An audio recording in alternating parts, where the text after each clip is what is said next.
এপিসোডের শুরুতে আমরা দেখতে পাই শিজুকো একটা পেন্টিং এর অনেক সুনাম করতেছিল, যেটা এই ছেলেটা এঁকেছে, যা দেখে নবিতা অনেক জেলাস ফিল করে। তো নবিতা বলে, এই ছবিটাতে স্পেশাল কি আছে, যে কেউ এরকম ছবি আঁকতে পারবে। কিন্তু ওই ছেলেটা নবিতাকে একেবারে পাত্তা দেয় না, বরং শিজুকাকে নিয়ে সেখান থেকে চলে যায়। এরপর আমরা নবিতাকে তার মায়ের ড্রেসিং টেবিলের সামনে দেখতে পাই, যেখানে সে সেই ছবিটা দেখছিল আর তার চেহারাকে দেখছিল। তখনই সেখানে তার মা আসে আর তাকে জিজ্ঞেস করে সে কি করছে। তখন নবিতা বলে, মা আমি তো পুরো আপনার মতো দেখতে। তার মা বলে, হ্যাঁ কারণ তুমি আমার ছেলে।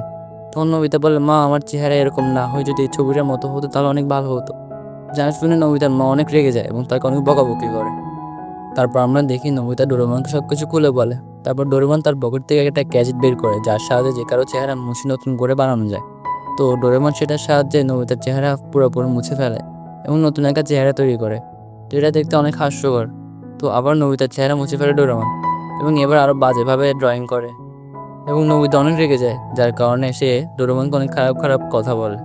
এর ফলে ডোরেমন সেখান থেকে চলে যায় এবং নবিতা নিজের চেহারা নিজেই মুছে আবার নিজেই আঁকে। এভাবে নবিতা নিজের চেহারা মুছতেও আঁকতে থাকে।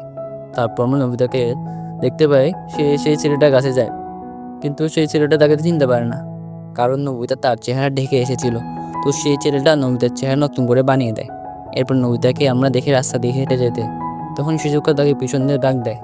যখনই নবিতা পিছনে তাকায়, শিজুকা তাকে একেবারেই চিনতে পারে না, বরং অন্য কেউ ভাবে। তখন নবিতা বলে সে নবিতা। জিয়ান এবং সুনিও তাকে দেখে অনেক অবাক হয়। তো তারা তাকে জিজ্ঞেস করে সে কিভাবে এরকম হলো। তখন নবিতা তাদের সবকিছু খুলে বলে। সুনিও সেই গ্যাজেটের সাহায্যে নবিতার গালে দাগ দিয়ে দেয়, যার কারণে নবিতাও রেগে সুনিওর গালে দাগ দেয়। তাদের ভিতরে মারামারি শুরু হয় এবং ভুলবশত জিয়ানের গালেও দাগ পড়ে যায় এবং জিয়ানও তাদের সাথে যোগ দেয়। এরপর শিজুকা ও ডোরেমনের সাথেও এরকম হয়। এরপর তারা একে অপরের চেহারা দেখে একবার হাসে একবার কাঁদে। কিছুক্ষণ পর তারা সকলে ওই আর্টিস্ট ছেলেটার বাসায় যায়, কিন্তু দুর্ভাগ্যবশত ছেলেটা হাতে ব্যথা পায়, যার কারণে সে তাদের কোনো হেল্প করতে পারে না। তো তারা আবার নিজেদের ভিতরে মারামারি শুরু করে আর এপিসোডটা এখানে শেষ হয়।